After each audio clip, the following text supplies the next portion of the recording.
이번에는 탑이랑 공예를 볼 건데 우리 이전 시간에는 계속 공예를 먼저 했었는데 탑을 먼저 하는 이유는 탑과 공예품 간의 관계가 좀 있어서 이렇게 배치를 해봤어요.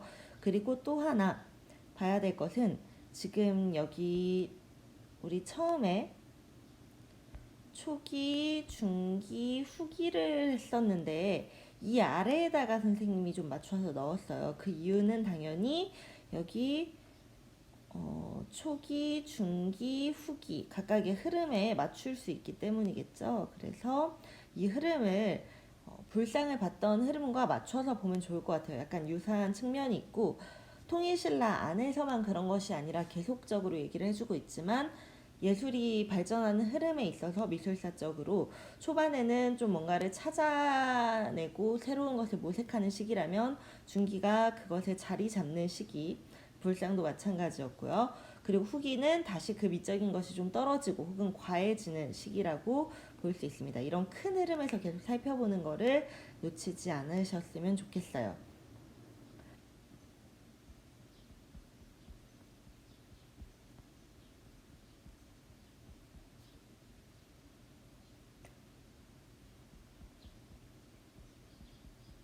그런데 얘는 지금 양쪽에 두 개가 있지요. 여기 하나, 여기 하나. 그래서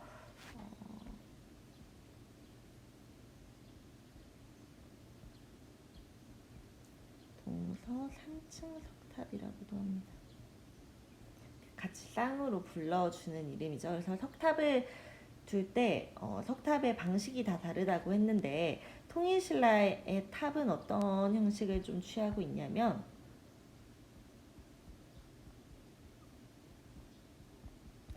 쌍탑 1금당식.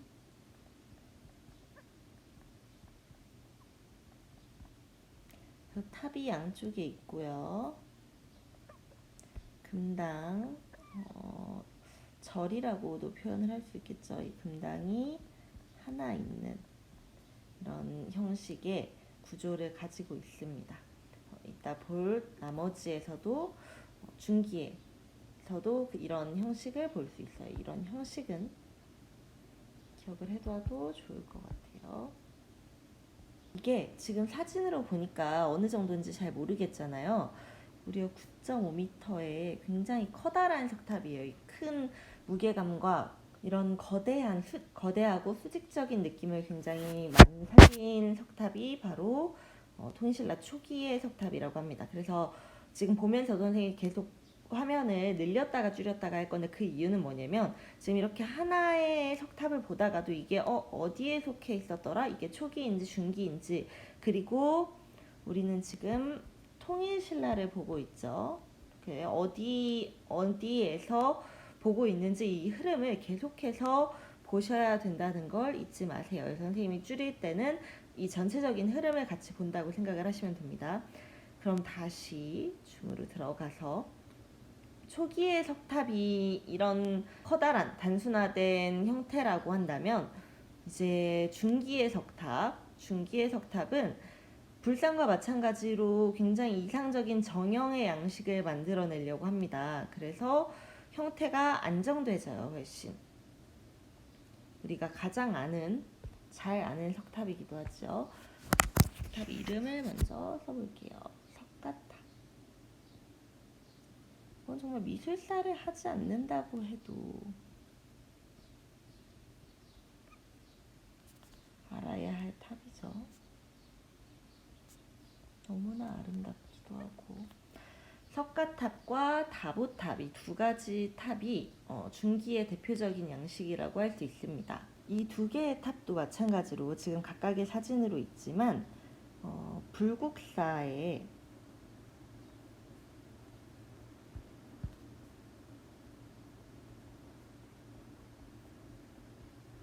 각각 있는 두 개의 탑이에요. 이것도 마찬가지로 처음에 얘기했던 것처럼 석탑의 양식 중에 쌍탑 1금당식 여기에 해당한다고 할 수가 있겠지요. 불국사의 두 개의 탑을 이루고 있다고 할 수 있고 지금 두 개의 모양이 굉장히 다르잖아요. 그 이유는 뭐냐면 이 석가탑 같은 경우는 석탑의 전형적인 양식이라고 할 수가 있어요. 그래서 중기의 특징 중에 하나이기도 하죠.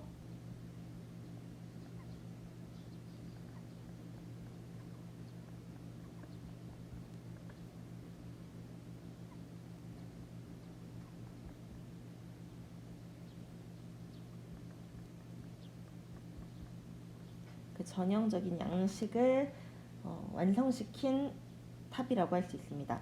우리 그때 불상을 볼 때 이상적 사실주의가 완성된 가장 비대미가 아름다운 불상을 우리 본존불이라고 꼽았었죠. 석굴암 본존불.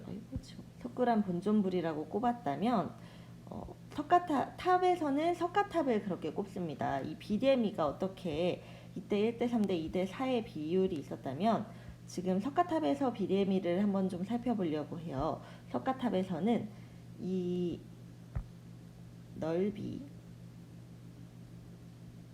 넓이랑 높이로 살펴볼 건데 먼저 넓이는 여기가 2, 여기가 3, 4 이런 일정한 비율로 넓어집니다. 그러면서 넓이에서 안정감을 주고요. 반면 높이에서는 이 높이를 여기서 볼 건데 높이는 2대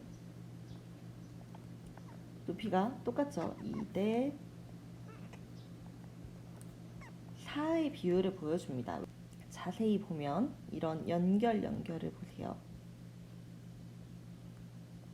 직접 가서 보는 게 최고겠지만 이런 연결이 굉장히 정교하고 단단하게 잘 만들어져 있는 걸 알 수가 있습니다. 그런 면에서 완성된 탑의 양식이라고 볼 수가 있고 특이한 거는 바로 이 다보탑이죠. 이 전에도 후에도 없고 심지어 전 세계적으로 드문 양식이라고 해요.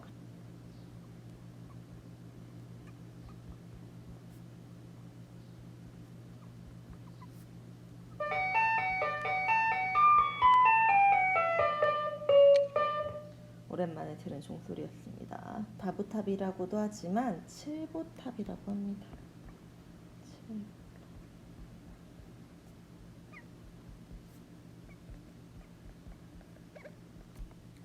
얘네를 합쳐서 뭐라고 하냐면 지금 불국사 앞에 같이 있다고 했잖아요.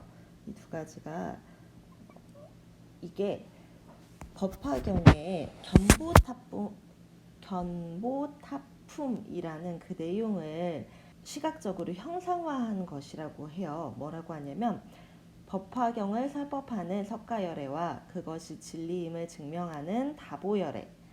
지금 석가열애, 석가탑이겠죠. 석가열애 그리고 석가열애와 다보열애 그 만남을 묘사해 놓은 것으로 불극사 대웅전 앞은 법화경의 공간이 된다. 이러한 내용을 절묘히 건축으로 표현한 것은 우리나라뿐이다 라고 합니다. 이런 내용을 글이나 그림으로 표현할 수는 있지만 이렇게 탑을 통해서 표현한 것은 우리나라가 유일하다고 합니다. 그리고 심지어 이렇게 아까 얘기를 했던 것처럼 탑에 우리 다보탑, 칠보탑과 같은 형식은 우리나라가 유일하다고 해요. 기억을 해뒀으면 좋겠어요. 어떤 거냐면 팔각기다.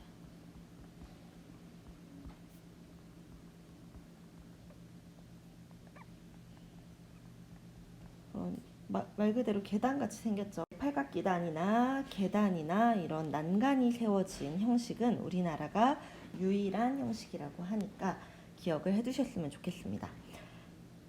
그 다음으로 후기의 양식을 볼 건데 계속해서 초기, 중기, 후기로 갈수록 초기에는 자리를 잡아가는 단계 그리고 중기에는 이상적, 이상미 특히 통일신라가 그렇습니다. 이런 이상미를 높여가는 단계 그리고 후기는 다시 그것이 하락하는 단계라고 볼 수 있어요. 어떤 형식이냐면 점점 올라가서 중기의 정점을 찍고 내려온다고 생각을 하시면 됩니다.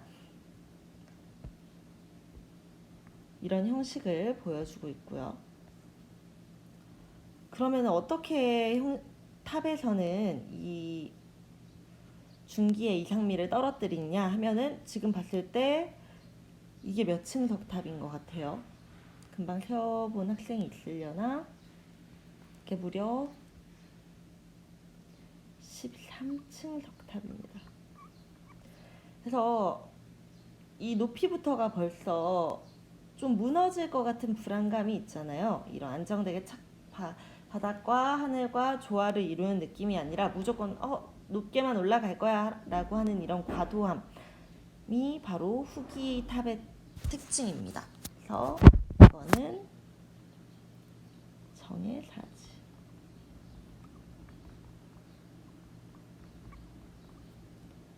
(13층) 석탑이에요.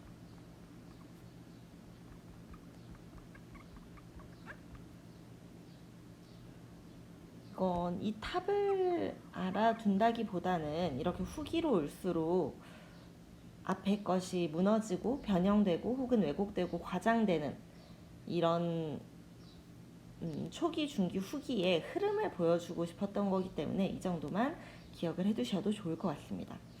그 다음으로 공예로 넘어올 건데 선생님이 탑을 하고 공예로 넘어온 이유는 뭐냐면 이 탑과 공예품이 관련이 있기 때문이에요. 신라시대에 다른 공예품도 많이 있겠지만 다른 시대랑 구분이 되는 것은 바로 이 탑과 공예품의 상관관계인데 바로 가문사지 석탑. 이 석탑을 해체했을 때 이 안에서 나오는 아이들이 바로 이 것들인데 이거를 뭐라고 하냐면 사리구라고 합니다. 사리구.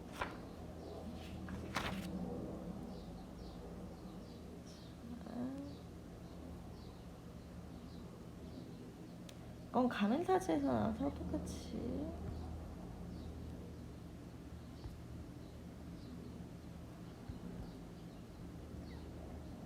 둘 다 마찬가지로 사리구인데 이거는 가문사지 출신 사리구이고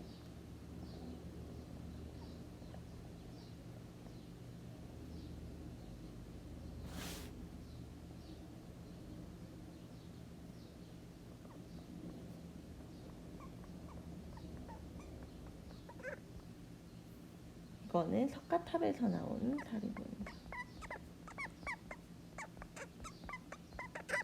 이 소리 듣기 싫지. 어쨌든 사리구라는 게 엄청 조금 부처님의 살이라고 얘기를 하죠. 근데 이게 지금 이렇게 굉장히 조그만하죠. 우리나라의 석탑은 아마 부처님의 진신사리는 아닐 것 같고 대용사리라고 들었어요. 그리고 스님의 몸에서 나오거나 할 때 이제 그 사리를 모시는 건데 그게 많이 나오지 않기 때문에 이렇게 작게 가장 작은 통에 보관을 해서 다시 넣는 거죠. 이 중에 정확히 어디에 사리가 들어있었는지는 모르겠으나 이 안에 사리를 담아서 탑에다 보관을 했다고 합니다. 그래서 이 상관관계를 알아두면 좋을 것 같고 만약에 통일신라 시대에 이런 사리함이 있었어 라고 보는 것보다 통일신라 시대 중에 초기에는 가문사지 석탑의 사리함이 이렇게 생겼고 그리고 중기에 석가탑의 사리함이 이렇게 생겼고 라는 흐름에서 같이 보시면 좋을 것 같아요. 심지어 이 흐름에서는 뭐가 같이 볼 수 있냐면 초기에는 이 분의 자세 같은 걸 보세요. 굉장히 사실적이거든요. 묘사가 추상적이지 않죠. 이 작은데도 불구하고 그리고 심지어 여기 사람도 있어요. 이런 사실적인 묘사들이 어디까지 거슬러 가면 이어지냐면 우리 처음에 초기에는 불상도 사실주의라고 했었죠. 그것과 마찬가지의 맥락에서 사리구에도 표현이 된다는 것을 알 수가 있습니다. 이런 공부를 할 때 늘 계속해서 흐름을 통해서 보시기를 바래요. 그리고 오늘 마지막으로 이걸 공예품이라고 하면 좋을지 모르겠지만 마지막은 아니네요. 기와를 볼 건데 기와가 이전에는 단순한 형식이었어요.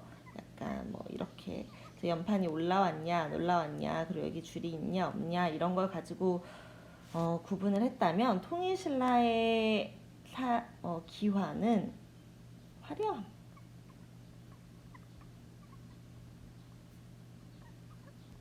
이거 한 단어로 정리를 할 수 있을 것 같습니다. 굉장히 화려해졌어요. 그래서 귀면화 그리고 이 외에도 다양한 종류의 기와들을 화려하게 만들었던 것이 바로 통일신라 시대의 기와들이에요. 그리고 진짜 마지막으로 이 연장선상에서 종을 볼 거예요. 이전에까지는 종이 없었죠. 그런데 이 종은 한번 보고 넘어가야 할 것 같습니다. 바로 성덕대왕 신종. 너무 크게 쓸 것 같아요.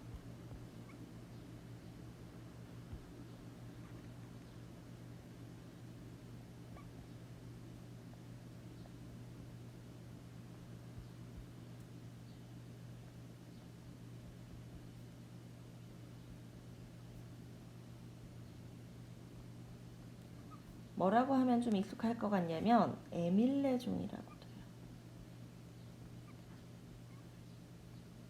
슬픈 전설이 있잖아. 아이가 공양되었다는 뭐 그런 얘기도 있지만 어쨌든 이거 자체가 소리가 굉장히 아름답고 미적으로도 훌륭한 종이라서 소개를 해드립니다.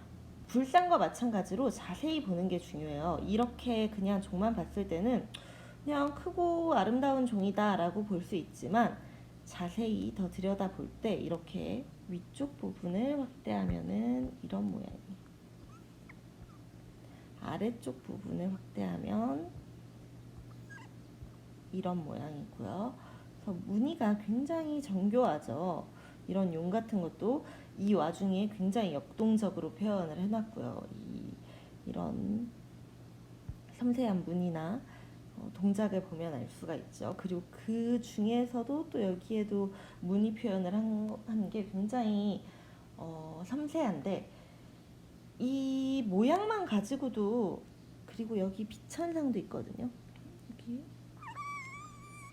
이거는 이 조형성뿐만 아니라 소리를 내는 이 기술이 같이 합쳐진 거라 더 대단하다고 얘기를 합니다. 그래서 통일시대 때부터 굉장히 과학기술이 발달했다는 걸 알려주는 종이라고 할 수가 있어요.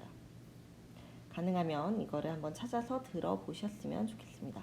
그래서 쭉 우리가 통일신라 시대까지 한번 살펴봤는데 중요한 거는 역사적인 흐름, 한국사를 공부한다는 생각으로 한국사보다 훨씬 더 적은 내용밖에 안 들어있죠. 뭐 제도가 있는 것도 아니고 왕의 이름이 있는 것들도 아니고 그래서 가장 크고 중요한 맥락들만 한번 문화재와 함께 본다고 생각을 하시면 좋을 것 같고 그 와중에도 디테일하게 들어갔을 때는 나는 어떤 미적으로 지금 꼭 후기가 이상미와 사실성이 떨어진다고 해도 저는 이 불상을 굉장히 좋아하거든요.